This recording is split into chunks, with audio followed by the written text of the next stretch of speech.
الحمد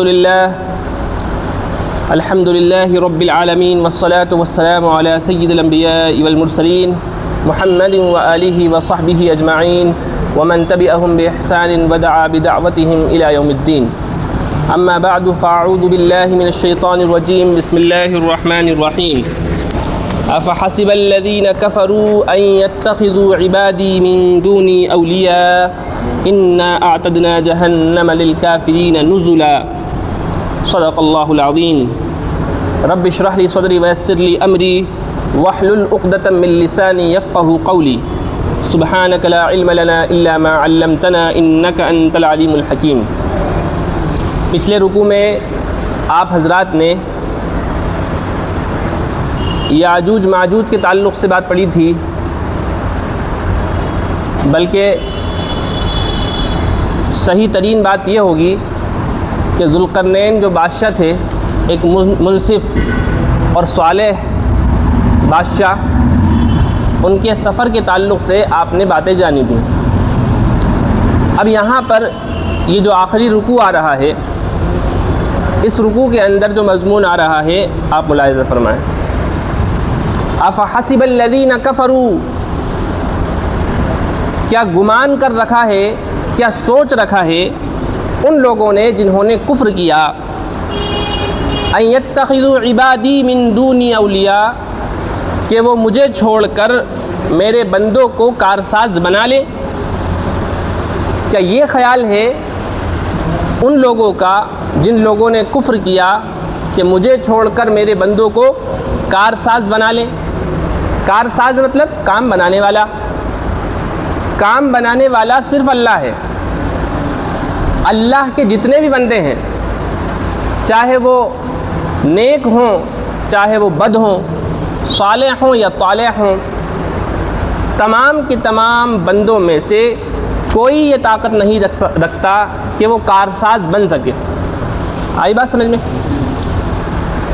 انا اعتدنا جہنم للکافرین نزلا، یقیناً ہم نے تیار کر رکھی ہے جہنم کافروں کے لیے بطور مہمان نوازی، بطور ضیافت. نزل بولتے ہیں اصل ٹھہرنے کی جگہ کو.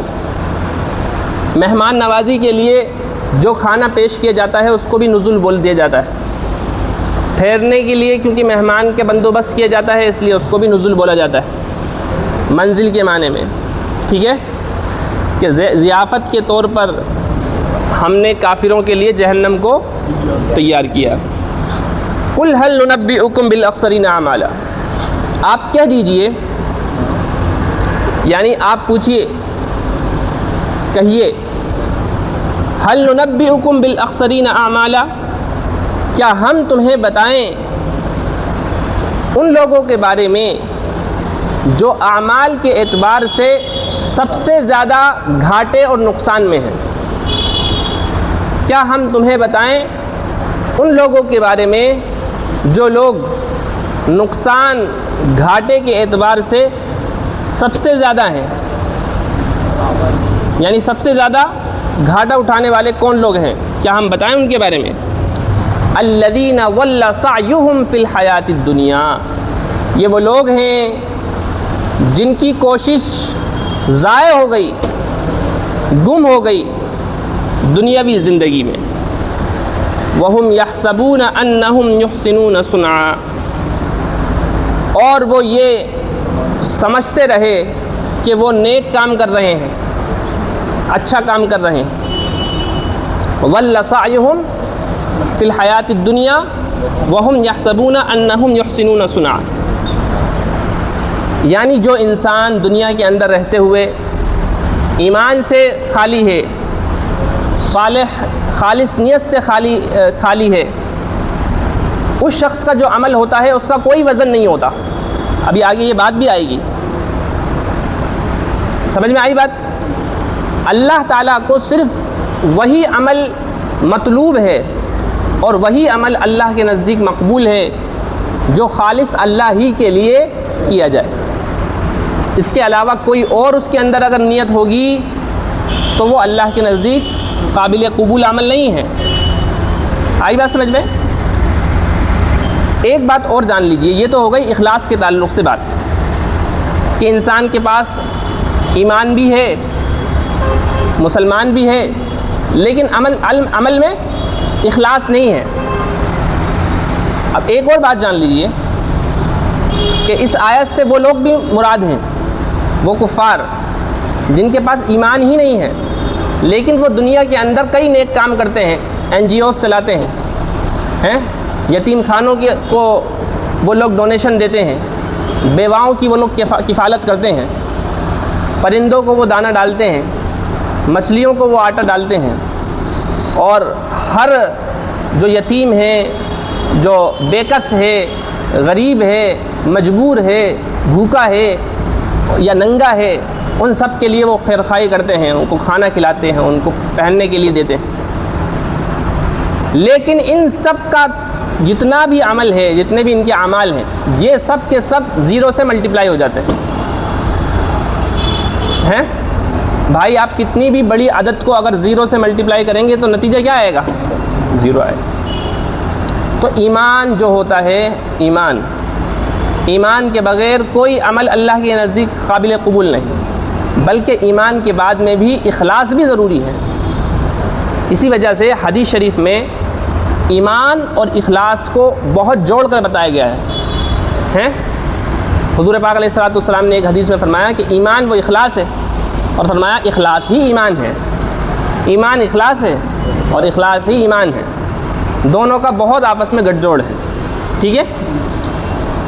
اولئک الذین کفروا بآیات ربہم ولقائہ، جو لوگ دنیا کے اندر جن لوگوں کی محنت ضائع ہو گئی، ان کی سعی، ان کی جد و جہد ہیں، یہ وہ لوگ ہیں جنہوں نے اپنے پروردگار کی آیات کو، نشانیوں کو جھٹلایا، انکار کیا، ولقائہ، اور اللہ کے حضور میں پیش ہونے کو جھٹلایا کہ اللہ کے سامنے کھڑا ہونا ہے۔ فحبطت اعمالهم، تو ان کے اعمال ضائع ہو گئے۔ فلا نقیم لهم یوم القیامت وزنا، تو ہم ان کے لیے قیامت میں کوئی بھی وزن قائم نہیں کریں گے، یعنی ان کے اعمال کے اندر وزن ہی نہیں ہوگا۔ عمل چاہے کتنا ہی چھوٹا ہو، نیکی چاہے کتنی ہی بظاہر چھوٹی ہمیں دکھ رہی ہو، اگر اس میں اخلاص ہوتا ہے تو اس نیکی کا اجر بہت زیادہ بھاری ہو جاتا ہے، اس کا وزن بڑھ جاتا ہے۔ اور چاہے کوئی عمل کتنا ہی بڑا دکھائی دے رہا ہو نیکی کے اعتبار سے، لیکن اگر اس کے اندر اخلاص نہیں ہے، اللہ کی خوشنودی حاصل کرنے کے لیے عمل وہ نہیں کیا گیا، تو وہ عمل بالکل ہلکا ہوتا ہے، اس کا کوئی وزن ہی نہیں ہوتا۔ تو ان لوگوں کے جو اعمال ہوں گے ان کا کوئی وزن ہی نہیں ہوگا، یعنی تولنے کی ضرورت ہی نہیں ہے۔ ذالک جزاؤہم جہنم بما کفروا، یہ ہے ان کی سزا جہنم، ان کا بدلہ یہ ہے جہنم۔ بما کفروا، ان کے کفر کی پاداش میں، انہوں نے جو کفر کیا اس کے بدلے۔ واتخذوا آیاتی ورسلی ہزوا، اور انہوں نے ٹھہرا لیا ہماری آیات کو اور ہمارے پیغمبروں کو مذاق، یعنی مذاق بنا لیا، کس کا؟ ہماری آیات کا اور ہمارے پیغمبروں کا۔ ان الذین آمنوا وعملوا الصالحات کانت لهم جنات الفردوس نزلا، بے شک وہ لوگ جو ایمان لائے اور عمل صالح کیا انہوں نے، کانت لهم جنات الفردوس نزلا، ان کے لیے فردوس کے باغات ہیں، یہ جنت کا ہی نام ہے فردوس، ان کے لیے کیا ہے؟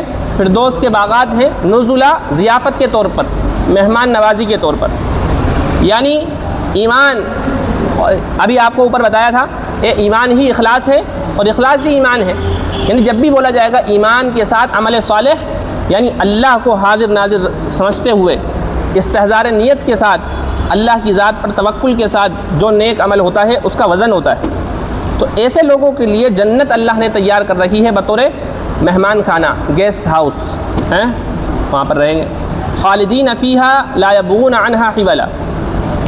یہ لوگ ایسا نہیں ہے کہ جس طرح دنیا کے اندر مہمان رہتے ہیں کچھ دن اور پھر ختم، بلکہ خالدین فیہا، یہ تو اس میں ہمیشہ رہیں گے جنت میں، لا یبغون عنہا حولا، اور وہ نہیں چاہیں گے اس سے بدلنا، یعنی وہ یہ نہیں چاہیں گے کہ یہ اس جگہ سے کہیں اور ہم ٹرانسفر ہو جائیں، ہیں ابھی رام گنج رہ رہے ہیں، ایریا صحیح نہیں ہے، تو ہم لوگ اس سے اچھا راجہ پارک میں جا کے شفٹ ہو جاتے ہیں، وغیرہ وغیرہ جیسے ہمارے دل میں خیال آ جاتا ہے نا، تو جنت کے اندر ان کو اتنا اطمینان ہوگا اپنے مہمان نوازی کے گھر سے، اور جنت میں اتنے خوشحال اور خوش و خرم رہیں گے کہ وہ نہیں چاہیں گے وہاں سے کہیں اور جانا، تحویل بدلنا۔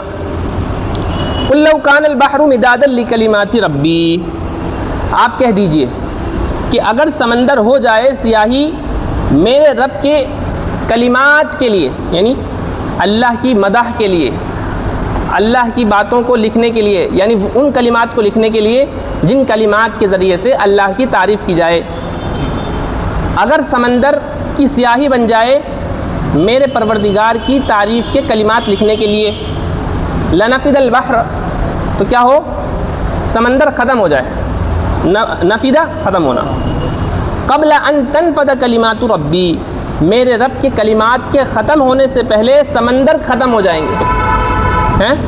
ولو جئنا بمثلہ مددا، چاہے ہم اس سمندر کے مثل اور مدد لے آئیں، مطلب اور زیادہ اسی کے مثل ہم سیاہی لے آئیں۔ ارے سمجھ میں آ گئی بات؟ یہ مدد کا مطلب ہے عونن، یعنی نصرت، مدد، زیادہ، زیادتی۔ کیا چیز؟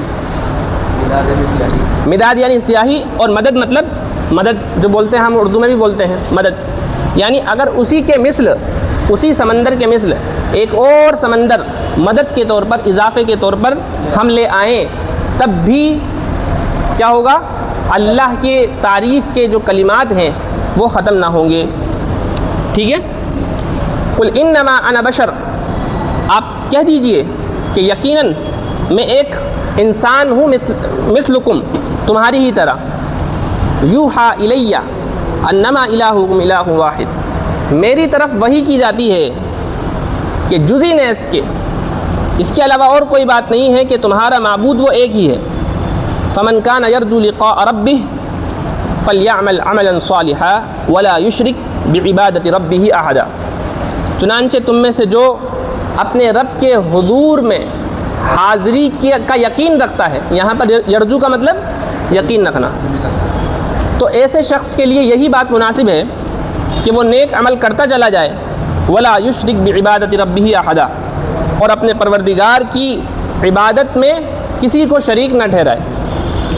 ٹھیک ہے؟ بارک اللہ لنا ولکم فی القرآن العظیم ونفعنا وإیاکم بالآیات والذکر الحکیم۔